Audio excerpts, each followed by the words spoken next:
Students, we are on the exercise of chapter number 10, drug addiction. Let's start our exercise with the vocabulary words. The first word is absolute. Absolute means something which is total or on the entire. किसी चीज का सारा या total चीज को हम absolute चीज कहते हैं, या कोई चीज ऑन द होल होती है तो हम उसको एब्सोल्यूट कहते हैं. The second word is influence. Influence means have effect upon.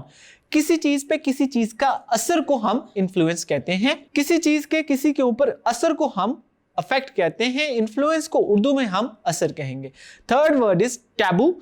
Taboo means something forbidden. Urdu में हम जो चीज किसी एक स्पेसिफिक सोसाइटी में मना की गई है, दैट इज टैबू. जिसका करना कोई गुनाह समझा जाता है, उसको हम टैबू कहते हैं. The next is curative. Curative mean healings. Curative mean किसी भी बीमारी से हील होने को हम क्यूरेटिव कहते हैं.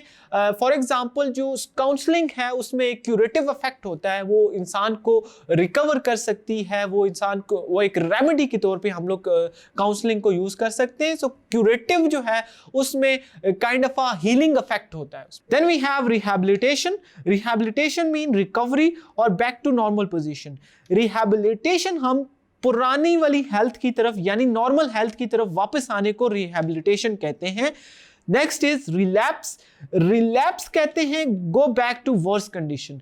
रिलैप्स उन सेंस में यूज होता है जब कोई भी मरीज थोड़ी सी रिकवरी दिखाता है, लेकिन उस रिकवरी के बाद वो फिर वापस अपनी वर्स कंडीशन या क्रिटिकल कंडीशन में चला जाते हैं, उसको हम रिलैप्स कहते हैं. So students, I hope you understand the words, vocabulary words in this chapter. Now let's move to question number 2, which is comprehension questions of this chapter.